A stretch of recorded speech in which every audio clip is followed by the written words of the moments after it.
This is Beijing, the capital city of China for most of the past 800 years. The city has a center, the Imperial Palace, the Forbidden City. From here, Beijing spreads outwards, layer by layer, reign by reign. Less than 5 kilometers north of the Forbidden City, between the second and third ring, is a street called Huangsi Dajie, the Yellow Temple Street. Generations of Beijingers spent their entire lives on this street, going to Yellow Temple Kindergarten, seeing doctors at Yellow Temple Hospital, waiting for buses at Yellow Temple bus station, and living in the Yellow Temple neighborhood. Yet, if you ask them about this temple, you will find that almost no one knows anything about it, as if this temple only exists in names and memories. To be fair, this is not entirely their fault, since from its founding in 1652 until 2021, a span of 369 years, this temple was strictly closed to outsiders. It is perhaps the most mysterious Tibetan temple in the world. And today, we're going to tell a story about compromise, balance, and control.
So, for those of you who are not very familiar with Tibetan Buddhism and its impact, here's a quick introduction. In China, Tibetan Buddhism dominates the following regions: Tibet Autonomous Region, Inner Mongolia Autonomous Region, and all of the Tibetan and Mongolian autonomous prefectures and counties. It is a huge cultural sphere covering over 4 million square kilometers of land. That's over 42% of China's land area. To be fair, these regions are very sparsely populated. Only 2.7% of the nation's population live here. But the influence is very real. Outside of China, Tibetan Buddhism also dominates the entire country of Mongolia, as well as parts of Russia, Bhutan, India, and Nepal. Across all these lands, there are 4 supreme lineages of leadership: 2 for Tibet, the Dalai Lama and Panchen Lama, and 2 for Mongolia, the Gyabtun Danpa Hutuktu and Changjia Hutuktu. And all these leaders have had something to do with this temple. And since this temple is in Beijing, it goes without saying that we're also talking about the Manchu rulers of the Qing Empire, the very last imperial dynasty of China, especially Emperors Shunzhi, Kangxi, Qianlong, and Guangxu, and Empress Dowager Cixi. Don't worry if you can't memorize all these exotic names, as we will come back to them again and again. And now, with that all being said, let's check out this temple. The rain is just unreal. God. A little worried about today's filming. Hello viewers, welcome to Western Yellow Temple, the most important and perhaps the least known Tibetan temple in China. Both the 5th, 13th, and 14th Dalai Lama and the 6th, 9th, 10th Panchen Lamas had stayed here, and it is also the home to the current 11th Panchen Lama. Yep, I'm pretty sure His Holiness is somewhere here right now. You are probably wondering now, wait a second, what were these Tibetan Lamas doing in Beijing? Traveling literally thousands of miles through some of the most deadly regions on Earth. What compelled them to make these journeys? What were they trying to achieve? To answer these questions, we must go back to the year 1653 and talk about one of the most important meetings in the history of East Asia. The meeting between the 14-year-old Emperor Shunzhi, the first Manchu emperor to conquer and rule China proper, and the 35-year-old 5th Dalai Lama, the first Dalai Lama to unify and rule Tibet. The Manchus at the time had just conquered China proper for less than 10 years and were still facing resistance from the massive Han Chinese population. Tibet, on the other hand, had only been reunified for 11 years by the 5th Dalai Lama. Yet, this unification wasn't actually achieved by the Tibetans. It was carried out entirely by the Hoshut Mongols, and the 5th Dalai Lama wasn't sure of their loyalty. As for what caused the Tibetan Civil War, why the Mongols were involved, and how the Manchus benefited from it all, please go check out this video. I guarantee you won't regret it. As for now, all you need to know is that the Manchu leader and the Tibetan leader needed each other very, very badly, for alliance, for influence, and for legitimacy. So when Emperor Shunzhi invited the Dalai Lama to Beijing in 1651, he agreed to come, and to accommodate Dalai Lama, Emperor Shunzhi built this temple. The journey to Beijing was an odyssey that took 10 months, and on January 14, 1653, the 5th Dalai Lama arrived in Beijing, becoming the first Dalai Lama to ever visit the city. The second day the 5th Dalai Lama arrived in Beijing, it was moved here in this complex. And for the next 5 months until his departure, this was his home in Beijing. So during his stay in Beijing, the 5th Dalai Lama converted the entire Manchu royal family. The two gave each other many fancy titles, but what they were really trying to do was that Dalai Lama recognized Shunzhi's rule over China, and Shunzhi recognized Dalai Lama's rule over Tibet. The meeting was a resounding success. Even today, you can still feel Shunzhi's devotion to the Yellow School Tibetan Buddhism through that magnificent white pagoda in Beihai Park.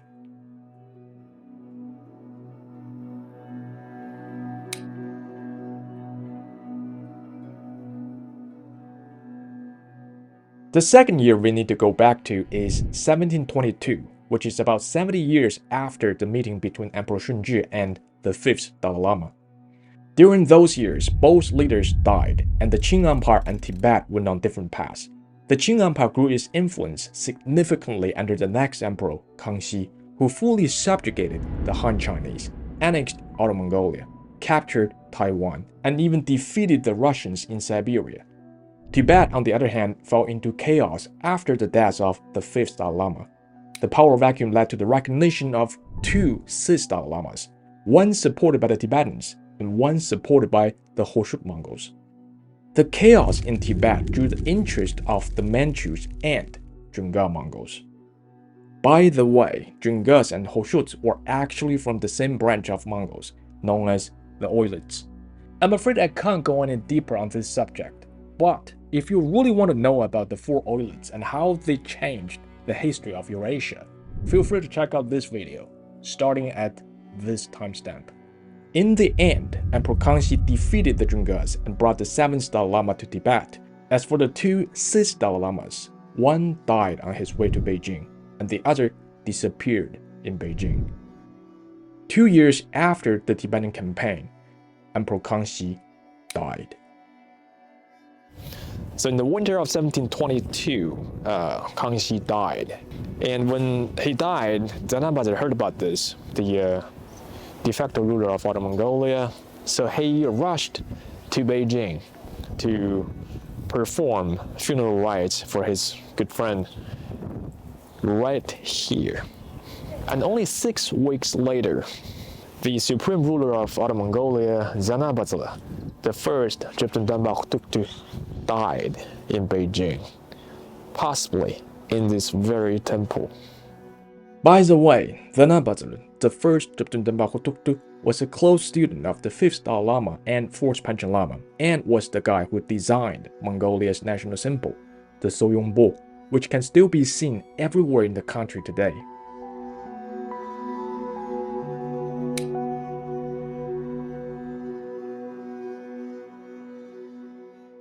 The third year we're going back to is 1771, about 50 years after the death of Emperor Kangxi.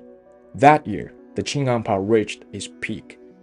The Manchus' biggest headache, the Junga Mongols, had been completely destroyed decades ago. The nation was powerful and wealthy, and its influence was at its greatest extent. From the Japanese archipelago to the Kazakh steppe, from the Siberian tundra to the Gulf of Thailand, everyone knew of the godlike Emperor Qianlong, Emperor Kangxi's grandson.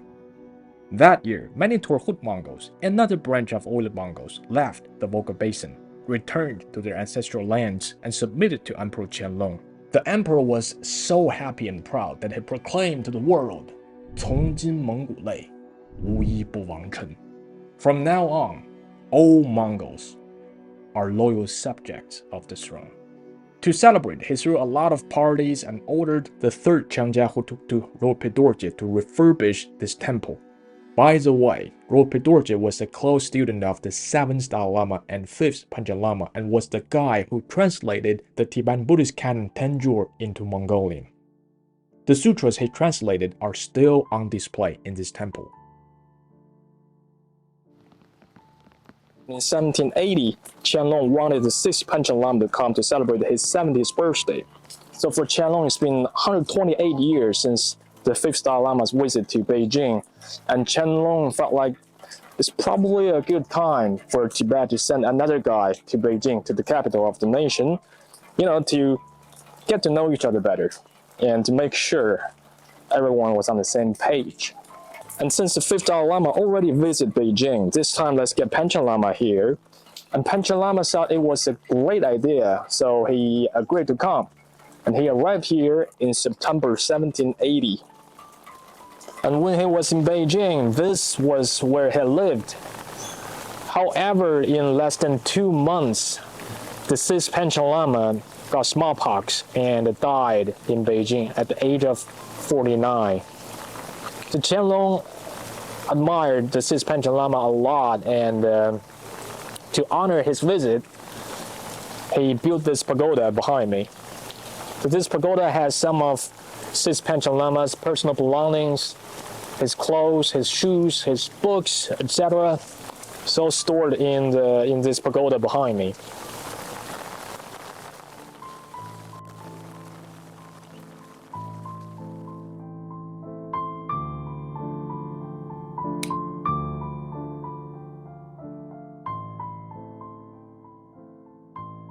The fourth year we're returning to is 1908, when the Qing Empire was on the verge of total collapse. At the turn of the century, the British Army invaded Tibet and arrived in Lhasa in 1904. The 13th Dalai Lama fled Tibet to Outer Mongolia, and here's me from 4 months ago reporting from the Ganden Monastery in Mongolia. So the 13th Dalai Lama spent 2 years in the complex behind me, almost 120 years ago. Yeah, 119 years ago, he was there. 2 years teaching and spreading Buddhism. Okay, thank you, Jing Wu, from 4 months ago. Anyway, the 13th Dalai Lama can't stay in Outer Mongolia for too long. He had to return. So in 1906, the Qing government arranged for the 13th Dalai Lama to return to Tibet via Qinghai. But then the British didn't want him to return, and the Manchus did not want to provoke the British. So instead, the Manchus invited the 13th Dalai Lama to Beijing for a quick layover. And of course he came. I mean, the 13th Dalai Lama didn't have any choice. He didn't know where to go at that point. So he came here, and right after he got off the train, he was sent to this monastery. There wasn't even a foot break. Yeah, he was just sent here immediately. While he was here, he met Emperor Guangxun, the de facto ruler Dalai Lama, a couple of times. The 13th Dalai Lama begged for some Manchu help, but the Manchus were no longer powerful. The days of Kangxi, Yongzheng, and Qianlong were long gone, and these days they couldn't even take care of themselves. And literally 52 days after the 13th Dalai Lama's arrival, Emperor Guangxu died. And within 24 hours, Dalai Lama also died. So the 13th Dalai Lama initially came here hoping to get some Manchu help, only to realize it was actually here to perform not one, but two funeral rites for the last Manchu rulers. The 13th Dalai Lama left this place with a broken heart and returned to Tibet. Within 4 years, the Qing Empire collapsed. You know, sometimes I imagine all the days and nights he spent here in this monastery. What was on his mind? You know, Tibet was like that under British influence. Outer Mongolia was like that under Russian influence. And the Manchus had become the definition of hopelessness. There must be a lot going on in his mind. Yeah, being a leader is tough. It's not easy.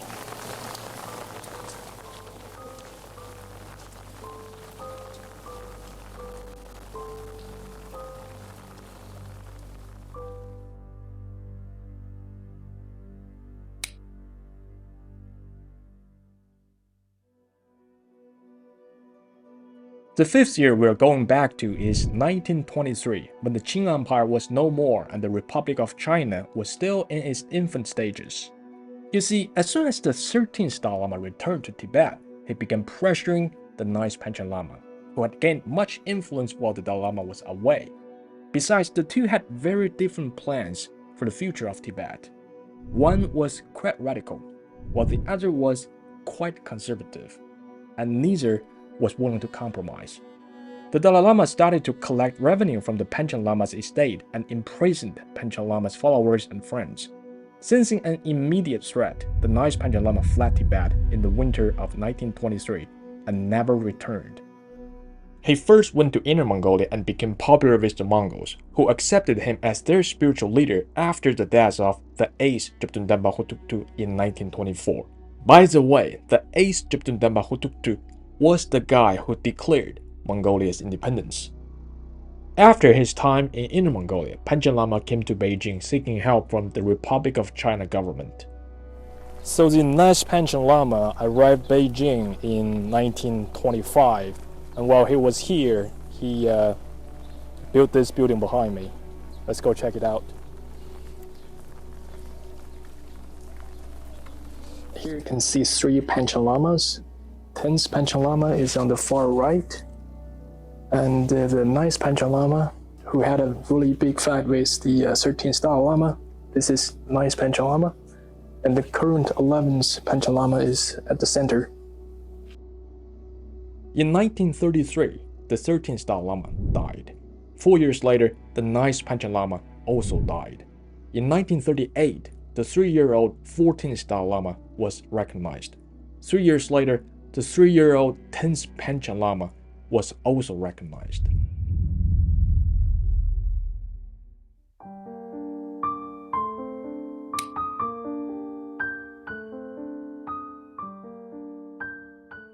The 6th year we're going back to is 1954, when the Republic of China had been defeated and the People's Republic of China was still in its infant stages. In 1954, the 10th Panchen Lama and the 14th Dalai Lama came to Beijing and attended the First National People's Congress of the People's Republic of China. And the two came here together to pay homage to their former reincarnations. They were 19 and 16, and neither of them knew what was ahead of them. Because almost immediately after the two returned to Tibet, all hell broke loose. The 14th Dalai Lama fled to India and never returned, while the 10th Panchen Lama stayed behind and was later imprisoned in Beijing until October 1977. After his release, the Panchen Lama married in January 1979, was reinstated to his position 6 months later, and began making frequent travels to Tibet.